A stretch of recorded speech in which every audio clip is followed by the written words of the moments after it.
জানাজার রুকু আর সিজদা ওই কেন নাই, উত্তর কেমন দাও তুমি দেখতে আজ আমি চাই।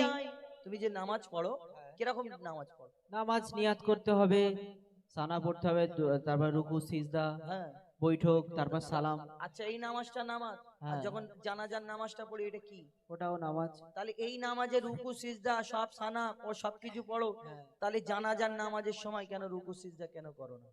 কেন হয় না? কেন নেই? হ্যাঁ শোনো, জানাজার রুকু আর সিজদা ওই কেন নাই, জানাজার রুকু আর সিজদা ওই কেন নাই, উত্তর কেমন দাও তুমি দেখতে আজ আমি চাই। উত্তর যদি না পারো বুঝবো তুমি বেকার, উত্তর যদি না পারো বুঝবো তুমি বেকার, না যদি দাও জবাব করব ফাইন তোমার। ওস্তাদ, তুমি প্রশ্ন করলে যে জানা যায় রুকু সিজদা নাই কেন। শোনো, তোমার সাথে 8 বছর আছি। শোনো আমি একটা কথা হ্যাঁ, বলো। 8 বছর থাকো 9 বছর থাকো, হুম, আমি তোমাকে সুরে প্রশ্ন করেছি, হ্যাঁ, তুমি আমাকে সুরে উত্তর দাও। ঠিক আছে। শোনো, তাহলে সুরেই উত্তর শোনো, বলো। এবং আপনারাও শুনে নিন। হ্যাঁ শোনো, মন দিয়ে শোনো। মাইয়া তেরি সামনে সিজদা যদি করা হয়, ওস্তাদ মন দিয়ে শোনো। মাইয়া তেরি সামনে সিজদা যদি করা হয়, সেই মাইয়া তেরি সাথে আল্লাহর শিরিক হয়ে যায়। মাইয়া তেরি সামনে সিজদা যদি করা হয়, সেই মাইয়া তেরি সাথে খোদার শিরিক হয়ে যায়। রুকু ও সিজদার আল্লাহ শুধু হকদার। মন দিয়ে শুনছো তো? রুকু ও সিজদার আল্লাহ শুধু হকদার, দিলাম জবাব তোমার, দাও ফাইন আজ আমার। ফাইন যাচ্ছে মুশকিল। তো জিতে গেছি, ফাইন দেবে না?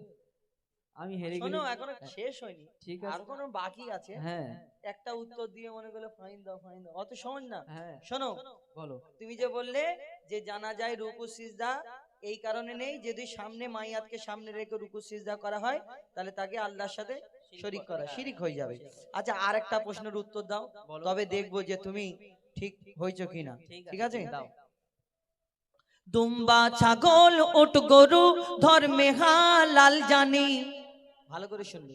দুম্বা ছাগল উট গরু ধর্মে হালাল জানি, শুকর কেন হয় হারাম তার জবাব দাও তুমি। আবার কিছু কিছু মানুষ আছে, বিশেষ করে মহিলারা, এখানে আমার অনেক দূর দূরান্ত সব ছড়িয়ে ছিটিয়ে মহিলারা আছে, কিছু কিছু মহিলারা আছে দেখবেন ওই শুকরের নাম বললে বলে ও বাবা তবা তবা, শুকরের নাম বলিসনি 41 দিন নাপাক হয়ে যাবে। বলে শুকরের নাম বললে নাকি 41 দিন নাপাক হয়ে যায়। আর তাহলে কোরআনে যে শুকরের কথা, মানে আরবিতে ভাষায় এই কোরআনে শুকরের নাম আছে, যদি কোরআন পড়তে পড়তে যখন এই নামটা যখন এসে যায় তাহলে তাহলে কি করতে, পুকুরের ধারে বসে কোরআন পড়তে হবে। ওই ওই ওই পাড়াটা যখন আসবে, যেই ওই নামটা ওই তাড়া করে পুকুরে লাভ মেরে গোসল পাক সাহেব, এবার তারপর থেকে পড়ো কেন না। তো শুকর, আমরা এই যে প্রত্যেক গরু মোষ ছাগল সবের তো 4টে পা, এই মুখ কান সব একই, তাহলে ওইগুলো যদি হালাল হয় শুকুর কেন হারাম? কেন হারাম? শোনো, দুম্বা ছাগল উট গরু ধর্মে হালাল জানি, শুকর কেন হয় হারাম তার জবাব দাও তুমি। দুম্বা ছাগল উট গরু ধর্মে হালাল জানি, শুকর কেন হয় হারাম তার জবাব দাও তুমি। সময় দিলাম 2 মিনিট, তার বেশি আর তো নয়, সময় দিলাম 2 মিনিট, তার বেশি আর তো নয়, না যদি দাও জবাব করব ফাইন তোমার। তুমি প্রশ্ন করেছো একটু ক্রিটিক্যাল প্রশ্ন, একটু সোজা করতে পারতে। একটা ছাত্র, একটু দয়া মায়া করা উচিত ছিল না? তোমার কাছ থেকে মানুষ শিক্ষা পাবে, তো আমি এটাই চাই, ক্রিটিক্যাল না করলে তবে বুঝতে পারবে। ঠিক আছে, আমি চেষ্টা করছি। একটু দাও তো তকবির, দাও তো নারাই এই তাকবীর। আস্তে, দেখো, শোন, আমার দিকে যারা তারা দিবি না, আস্তে করে বলবি। আজ যখন আমি দেবো জোরে বলবি, ঠিক আছে? আমি একবার দিন নারী তাকবীর, এবার নারাই তাকবীর। যা, তোরা এত বেঈমানি করছিস আমার সাথে। যাই হোক, শোনো। কেন বলো? হ্যাঁ, আচ্ছা কচিরা তোরা বল, আমি জিতবো না হারবো? শোনো, আমি এখনো পর্যন্ত এতদিন ঝগড়ার গজল যে কটা গেয়েছি কম্পিটিশনের, যে এতদিন যার সাথেই গেয়েছি, আমি আমার লাইভে একটাও কোনো ইউটিউবে কোনো জায়গায় একটা হার স্বীকার করার একটা যদি দেখিয়ে দিতে হবে যে আমি হার মেনে চলে এসেছি, আমি এখান থেকে নিচে নেমে চলে যাবো, আর গাইবো না। তবে আজকে হেরে যাবে। যদি তুমি আমাকে হারাতে পেরেছো, হ্যাঁ আমি কথা দিলাম আজ থেকে গজল তো গাওয়া শোনো, বন্ধ করবো। তুমি যে প্রশ্নটা করেছো, আমার কথা হ্যাঁ শোনো, বলো। কথা ঘুরিয়ে লাভ নেই। আজকে যদি তুমি হারাতে পারো, হ্যাঁ আমি যে আমার গজল গাওয়া ছেড়ে দিয়ে এই ব্যাগ যা কিছু আছে তোমাকে সব তোমাকে দিয়ে দেবো। ঠিক আছে। আর যদি তুমি হেরে যাও, হ্যাঁ তোমাকে আমি কি করব বলো? ওই যেখানে শিয়াল দৌড়াদৌড়ি করছিল ওখানে নেমিয়ে দিয়ে চলে যাবো। ঠিক আছে, উত্তরটা শোনো বলো। এবং আপনারাও শুনে নিন, ভালো করে শোনো। হ্যাঁ, হ্যাঁ, যে দুম্বা, ছাগল, উট আল্লাহ পাক জায়েজ করেছে খাওয়ার জন্য, হালাল, বলো। কিন্তু শুকর কেন হারাম? শোনো, মন দিয়ে শোনো। শুকর হলো প্রাণঘাতী সব রোগের ভান্ডার। ওস্তাদ মন দিয়ে শোনো। শুকর হলো প্রাণঘাতী সব রোগের ভান্ডার। শুকরের গোস্ততে তৈরি হয় ক্যান্সার। শুনতে পাচ্ছ তো? হ্যাঁ, শুনছি, বলো। ভালো করে শোনো। শুকর হলো প্রাণঘাতী সব রোগের ভান্ডার। শুকরের গোস্ততে তৈরি হয় ক্যান্সার। চরিত্রহীন এই পশু এর জোড়া নাই গো আর। চরিত্রহীন এই পশু এর জোড়া নাই গো আর। দিলাম জবাব তোমার, দাও ফাইলে আজ আমায়। তুমি ভালো করে এখন গজল গাওয়া শিখোনি, আমি তোমাকে শিখিয়ে দিচ্ছি, তুমি আবার ফাইন চাচ্ছ আমার কাছে।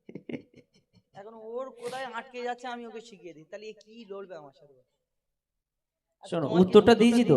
ঠিক আছে, উত্তর দিয়েছো যে এই শুকরের গোস্ততে হুম, প্রাণঘাতী এই একটা জীবাণু থাকে। জীবাণু থাকে, আর যা খেলে আমাদের ক্যান্সার আমাদের শরীরে হয়তো হতে পারে। আমার ওই কারণে আমার নবী বলেছে উম্মতের জন্য যেটা ক্ষতিকর আমার উম্মতের জন্য সেটা হারাম, আমার নবী বলেছে। হ্যাঁ। এইবারে কি না, শেষ না। তাহলে তুমি আমাকে প্রশ্ন করেছো, আমার তো করা উচিত নাকি? তুমি আমাকে প্রশ্ন, হ্যাঁ, ওরে অবশ্যই। বাপ রে বাপ, তা করা উচিত না? দাদারা আমার দিকে তো নাকি? হ্যাঁ, কমসে কম তোমরা আমার দিকে থাকো। প্রশ্ন করি? হ্যাঁ, তাহলে করছি একটা প্রশ্ন, মন দিয়ে শোনো। বেশি বিস্তারিত না বলে প্রশ্ন করছি, শোনো। হ্যাঁ, মরা মাছ ইসলামে খাওয়া যে নয় হারাম। আমরা যে মরা মাছ খাই এটা হালাল, হুম। কিন্তু মরা মুরগি খাওয়া হারাম। এই তাকবীর দে তো একবার, নারী তাকবীর। ঠিক আছে, বস, এবার প্রশ্ন শোনো। করো। ওদের পাওয়ারটা দেখে নেছো তো? হ্যাঁ, দেখে আমি নিয়েছি, জিতবো, কিন্তু ওরা জিতবো তো জানে। আমি। শোনো, মরা মাছ ইসলামে খাওয়া যে নয় হারাম, কিন্তু মরা মুরগি ওই খাওয়া কেন হারাম? মরা মাছ ইসলামে খাওয়া যে নয় হারাম, কিন্তু মরা মুরগি ওই খাওয়া কেন হারাম? আশা রাখি এর জবাব দেবে সঠিক আমার। আশা রাখি এর জবাব দেবে সঠিক আমার। না যদি দাও জবাব করব ফাইন তোমার। ও মানে প্রশ্ন করে ফেরা তুমি ঘুরিয়ে আমাকে ফাইন করবে? হ্যাঁ অবশ্যই। আচ্ছা ঠিক আছে, তোমার ওয়াদাটা মনে আছে তো? কি হবে হ্যাঁ, শুনে রাখো। তুমি বললে মরা মাছ যদি হালাল হয় মরা মুরগি কেন হারাম? হ্যাঁ, হ্যাঁ, ভালো প্রশ্ন। শুনে রাখো, তাহলে এই সবাই একটু ফায়দাও হবে। আমরা অনেক জায়গায় দেখবেন টুপি মাথায় দিয়ে কোনো হোটেলে গিয়ে যদি বসি, চিকেন কোনো জিনিস খাওয়ার জন্য চিন্তা ভাবনা করি, ওয়েটার এসেই আমাদের বলে দাদা হালাল করা। কেন এই কথা বলে? জানে এরা জবাই করা ছাড়া খায় না, ওদের গদ্দান মটকানো চলে। চলে কেন? এক একটা ধর্মের এক একটা। কিন্তু এই যে গদ্দান মটকালে ওটা মরে যায়, আর জবাই করলে মরে যায়, দুটোর মধ্যে তফাৎ আছে। তাহলে কেন হারাম? শুনে রাখো। শোনো ভাই মুরগি ওই যখনই মারা যায়, শোনো ভাই মুরগি ওই যখনই মারা যায়, ওর যত রক্ত ওই গোস্ত সব শুষে নেয়। শোনো ভাই মুরগি ওই যখনই মারা যায়, ওর যত রক্ত সব, ওর যত রক্ত সব গোস্ত ওই শুষে নেয়। রক্তে থাকে জীবাণু, গোস্ত দূষিত হয়, যদি জবাই করা হয় রক্ত সব বেরিয়ে যায়, রক্ত পান হয় হারাম। খোদার হুকুম, রক্ত খাওয়া যাবে না। শোনো, রক্ত পান হয় হারাম, এই যে হুকুম খোদার, দিলাম জবাব ছোট ভাই, দাও ফাইন এখন আমার। বোঝাতে পারলাম? হ্যাঁ, খুব হ্যাঁ? সুন্দর বুঝিয়েছো। কিরাম দিলাম? একবার জোরে তাকবীর দে, নারে তাকবীর। হ্যাঁ, শোনো, এটা তুমি জিতেছো। আমি বুঝিয়ে দিচ্ছি। হ্যাঁ, তুমি বল। একটা প্রশ্ন করেছো, তুমি আর একটা প্রশ্ন আমাকে করবে, ঠিক আছে? এবার তোমার কি ভাঁড়ে কর্পূর আছে আমি দেখবো। আর একটা কথা বলে দিই, এটা যে বুঝিয়ে বলে দিই, তুমি যে একটা টাফ প্রশ্ন করেছো, অনেকজনা হয়তো বুঝতে পারবে না। এই গদ্দান মটকানো আর জবাইয়ের মধ্যে এটাই তফাৎ। যখন একটা মুরগি মারা যায়, সঙ্গে সঙ্গে তার যে রক্তটা আছে চারিদিকে পুরো গোশটা, ওই রক্তটা যে গোস্ত আছে, মুরগির মাংস আছে, এই মাংসটা পুরো রক্তটাকে শুষে নেয়। তাই আমরা কি করি, এই যে বিসমিল্লাহ আল্লাহু আকবার বলে দোয়া পড়ে যে জবাই করি, এই রক্তটা বেরিয়ে যায়, তখন এই মুরগির গোশেতে রক্তটা টানতে পারে না, আর রক্ত খাওয়া আমাদের জন্য হারাম করেছে আল্লাহ। আর আমরা যদি এই জবাই না করি, এমনি মরা মুরগি খেয়ে নি, সেই গোশেতে রক্তগুলো টেনে নেয়, সেই গোশ সমেত রক্ত সমেত গোশটা আমাদের খেতে হয়। তাই আমাদের জন্য আল্লাহ এই হারাম করেছে মুরগিকে, ওই কারণে আমাদের মরা মুরগি খাওয়া জায়েজ না। তাই তোমার উত্তরটা আশা করি দিতে পেরেছি। হ্যাঁ, খুব এবার কি প্রশ্ন আছে খুব জলদি সুন্দর বলো। দিয়েছো। হ্যাঁ বলো। তো এবারে একটা প্রশ্ন করি আমি, বলো। লাস্ট কোশ্চেন, এটা যদি তুমি দিতে পারো আমি ভুল স্বীকার করে নেব। ঠিক আছে, শোনো। কোরআনের কোন সূরায় বলো বিসমিল্লাহ নাই? এই ব্যাপার। শোনো, কোরআনের কোন সূরায় বলো বিসমিল্লাহ নাই? কেমন তুমি বাহাদুর তার প্রমাণ দেখতে চাই। আমার নাম বাহাদুর।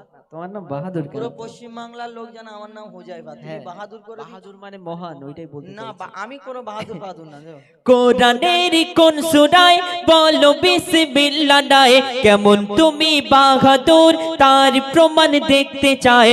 মনে হয় এর জবাব নাই কাছে গো তোমার, মনে হয় এর জবাব নাই কাছে গো তোমার। না যদি দাও জবাব করব ফাইন তোমার। জবাব যদি দিছি হ্যাঁ, ওইখানে নাও, আর কি বলবো, আর দাঁড়াও তো। শোনো বাবু, বলতে পারবো আমি? হ্যাঁ, হবে তো? এটা লাস্ট চান্স, আমি জিতবো। একবার জোরে তাকবীর দাও, নারে তাকবীর। ঠিক আছে, শোনো, তুমি বললে কোন সূরায় বিসমিল্লাহ, হ্যাঁ। আর তুমি বলছো তুমি হয়তো এর উত্তর নেই না, আমি, তার মানে বেকার তুমি বলতে না, চাচ্ছো। তা না, না, তবে তার মানে ওইটাই তো। শুনে রাখো। হ্যাঁ, বলো।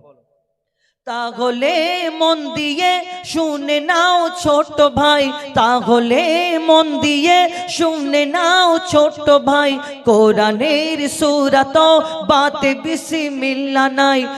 তাহলে মন দিয়ে শুনে নাও ছোট ভাই, কোরআনের সূরা তো বাতে বিসমিল্লাহ নাই। এবার তুমি হার স্বীকার করো সামনে সবার, এবার তুমি হার স্বীকার করো সামনে সবার। দিলাম জবাব ছোট ভাই, দাও ফাইন এখন আমার। শোনো, বাদ দাও প্রশ্ন উত্তর। হ্যাঁ, বাদ দাও কি? আজকের শোনো, কান ধরবে, ধরে বলবে যে আজ জীবনে তোমাকে কোনোদিন প্রশ্ন করবো না। ঠিক আছে, ভুল হয়ে গেছে, কারণ আজকে সাপোর্টার আমার একদম নেই, সব তোমার দিকে। হ্যাঁ তো, হয়। আমার লোক তো এরা। যাই হোক, এই গজলটা জানারা ছাড়বেন, আমি অনুরোধ করব এই শেষের কথাটাও তুলবেন, কেন যিনি লিখেছেন কবি বনি আমিন সাহেব, পশ্চিম বাংলার বিখ্যাত শিল্পী কবি বনি আমিন সাহেব এই গজল লিখেছেন। এখনো আধুরা আছে, অনেক ব্যাপার রয়েছে গজলে। তো যদি কেউ ছাড়েন এই ওনার নামটা দিয়ে, কবি বনি আমিন সাহেব, আমি যেটা বলছি ওনার লেখা, এই কথাটা দিয়ে ছাড়বেন, নাহলে উনি কষ্ট পাবেন। এখন যেগুলো ফরমাইশ রয়েছে পরপর ছোট ছোট করে সব কটা শোনাবো ইনশাআল্লাহ। কবি ছন্দের মাধ্যমে অতি মূল্যবান কথাই লিখছে, দেখুন। আমার কেউ নেই তুমি ছাড়া সাহারা ইয়া রাসূলুল্লাহ, আমার কেউ নেই তুমি ছাড়া সাহারা ইয়া রাসূলুল্লাহ। বিরহে দিল পড়ে ছারখার, বিরহে দিল পড়ে ছারখার, যে আমার ইয়া রাসূলুল্লাহ। বিরহে দিল পড়ে ছারখার, যে আমার ইয়া রাসূলুল্লাহ। আমার কেউ নেই তুমি ছাড়া সাহারা ইয়া রাসূলুল্লাহ, আমার কেউ নেই তুমি ছাড়া সাহারা ইয়া রাসূলুল্লাহ। কত কত জনে দেখে তোমায় কলিজা শীতল হয়ে যায়, কত জনে দেখে তোমায় কলিজা শীতল হয়ে যায়, কত জনে দেখে তোমায় কলিজা শীতল হয়ে যায়। আমাকে দাও না দিদার, আমাকে দাও না দিদার একেবারে ইয়া রাসূলুল্লাহ, আমাকে দাও না দিদার একেবারে ইয়া রাসূলুল্লাহ। আমার কেউ নেই তুমি ছাড়া সাহারা ইয়া রাসূলুল্লাহ, আমার কেউ নেই তুমি ছাড়া সাহারা ইয়া রাসূলুল্লাহ। বিরহে দিল বেকার আর জান গোলামের জং ধরায়ে প্রাণ, বিরহে দিল বেকার আর জান গোলামের জং ধরায়ে প্রাণ, বিরহে দিল বেকার আর জান গোলামের জং ধরায়ে প্রাণ। ওয়ারাফানা লাকা যিকরাক তব শান ইয়া রাসূলুল্লাহ, ওয়ারাফানা লাকা যিকরাক তব শান ইয়া রাসূলুল্লাহ। আমার কেউ নেই তুমি ছাড়া সাহারা ইয়া রাসূলুল্লাহ, আমার কেউ নেই তুমি ছাড়া সাহারা ইয়া রাসূলুল্লাহ, আমার কেউ নেই তুমি ছাড়া সাহারা ইয়া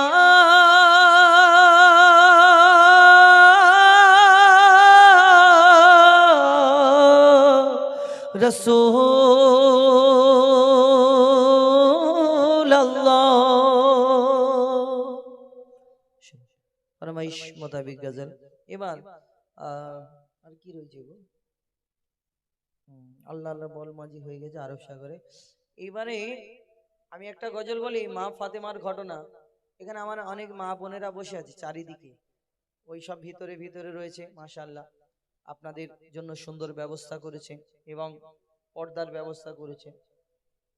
এখন আমি মা ফাতেমার একটি ঘটনা তুলে ধরবো, তারপরে আর যেগুলো বাকি রয়েছে সেগুলো বলবো, আর একটা নিত্য নতুন এই বছরের নবী দিবসের গজল বলবো, তারপরে ইনশাল্লাহ আপনার শেষের দিকে যাব। কেন এতক্ষণ বললাম আমার মা বোনেদের নিয়ে যদি একটা না বলি গজল আধুরা রয়ে যাবে। হ্যাঁ, হাবিল কাবিলটা বাকি আছে, ওটা শোনাবো, আধুরা রয়ে যাবে। এখানে আমার অনেক মা বোনেরা দূর দূরান্তে চারিদিকে ছড়িয়ে ছিটিয়ে বসে আছেন। একটা গজল তুলে ধরবো, এর থেকে কিছু শিক্ষা পাবেন। কি না, আপনারা অনেক গজল শুনেছেন মা ফাতেমার ঘটনা, ইহুদি নারী মা ফাতেমার, ওই কেটুরিয়ার বিবি মা ফাতেমার, আরো কত কি ঘটনা শুনেছেন। আমি তুলে ধরবো মা ফাতেমার জীবনী থেকে একটি ঘটনা। কি যে একদিন হযরতে আলী যুদ্ধে যাবে, রেডি হচ্ছে, প্রস্তুত হচ্ছে। যখন রেডি হচ্ছে মা ফাতেমা হাতে হাতে তার স্বামীকে সবকিছু জুগিয়ে দিচ্ছে। কি ঢাল তলোয়ার পোশাক যা কিছু লাগে সবকিছু জুগিয়ে দিচ্ছে। কিন্তু দিতে দিতে যখন সব কমপ্লিট হয়ে গেল, তখন মা ফাতেমা বলল, স্বামী গো আপনি তো যুদ্ধে যাচ্ছেন, যদি যখন ফিরে আসবেন আমার জন্য একটা নতুন জামা, একটা নতুন কাপড় আনবেন। কেন? যে না, আমি যেই জামাটা পরি এত তালি দেওয়া হয়ে গেছে, এই জামাটা আর পরার মতো তেমন নেই। এখন আমার ডিজিটাল যুগের মা বোনেরা যদি ঈদের সময় 4টে কাপড় হয়, 4টে জামা হয়, তখন স্বামীকে ডেকে বলে, রাত্রে বলে, হগো আমার ওই পাশের বাড়ি ছবিনা ভাবি, ওর 5টা জামা হলো, আমার 4টে হলো। কেন? ছবিনা ভাবির বর তোমার থেকে রোজগার কম করে, তোমার তো ইট বালির দোকান, এত রোজগার, আর আমার 4টে কেন হলো? মনে একটু কষ্ট হয়, কিন্তু তানাদের জীবনে একবার পড়বেন, জীবনে কোনোদিন কষ্ট আর মনে হবে না আপনার জীবনে। কি ঘটনা? যে হযরতে আলীকে বললেন আমার জন্য একটা নতুন জামা আনবেন। হযরতে আলীর মনটা খারাপ, মনটা ছোট করে যুদ্ধে চলে গেল। আর এই ঘটনা ইমাম হাসান ইমাম হুসাইন দেখতে পেয়েছে। দেখে আমার দয়ার নবীর কাছে চলে যাওয়ার পরে আমার দয়ার নবী জিজ্ঞেস করে, তোমার আব্বা মা কি করছিল? বলে, নানা গো আমার আব্বা যুদ্ধে গেল আর আমার মা বাড়িতে কাজ করছে, কিন্তু একটা ঘটনা, আমার আব্বা যখন যুদ্ধে গেল মনটা খারাপ করে গেল। কেন গো? না, আমার আম্মা জান একটা নতুন জামা চেয়েছে, এই কারণে আমার আব্বা বড় কষ্ট পেয়েছে, মন খারাপ, তাই যুদ্ধে মন খারাপ করে গিয়েছে। এই কথাটা শোনার পরে আমার দয়ার নবী চুপ, আর কোনো কথা বলে না, আর চোখ থেকে টপ টপ করে পানি পড়ে। আমার দয়ার নবী মা ফাতেমার জন্য কষ্ট পেয়েছেন। কি ঘটনা হয়েছে মন দিয়ে শুনতে হবে, লিখছে দেখুন। স্বামীর মনে মা বোনেরা ব্যথা দিও না, আমার নবীর ঘোষণা। স্বামীর মনে মা বোনেরা ব্যথা দিও না, আমার নবীর ঘোষণা। ঘটনা শোনো মা ফাতেমা, ঘটনা শোনো মা ফাতেমার। স্বামীর মনে মা বোনেরা ব্যথা দিও না, আমার নবীর ঘোষণা। ঘটনা শোনো মা ফাতেমার, ঘটনা শোনো মা ফাতেমার। কি ঘটনা শুরু হয় কবি ছন্দের মাধ্যমে লিখছে দেখুন।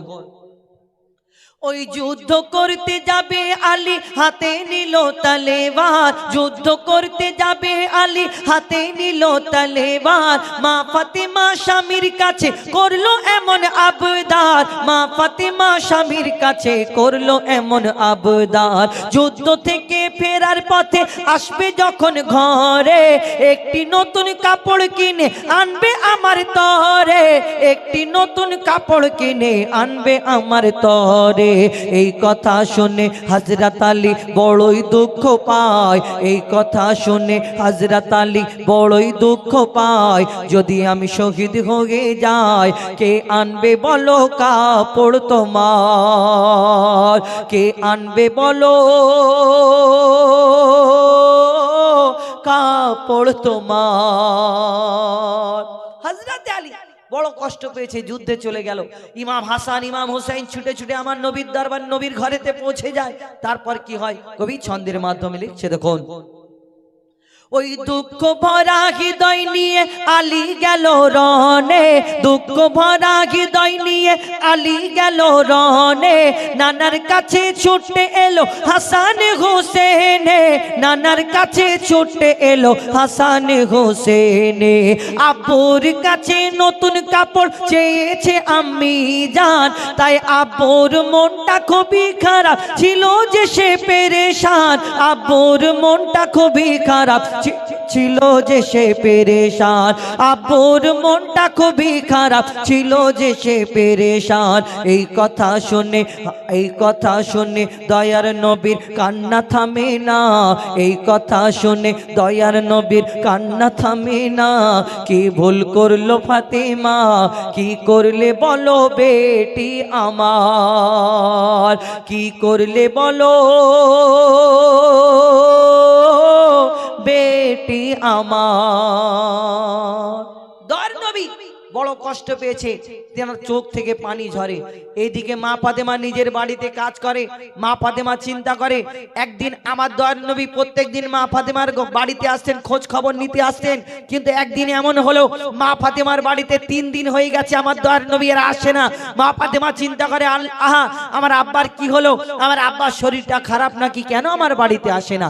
মা ফাতেমা বড় চিন্তা করে, মা ফাতেমা চিন্তা করে যে আমার দয়ার নবী বড় কষ্ট পেয়েছেন, এটা তো বুঝতে পারিনি। মা ফাতেমা ভাবলেন আমার আব্বার হয়তো শরীর খারাপ। ছুটে ছুটে ছুটে ছুটে নবীজির ঘরের সামনে হাজির হয়ে গেল।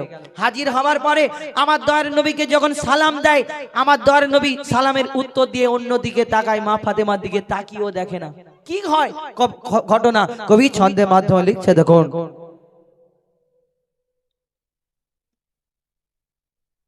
যার মুখ না দেখে ঘুমাতো না দয়ার নবীজি আমার, যার মুখ না দেখে ঘুমাতো না দয়ার নবীজি আমার।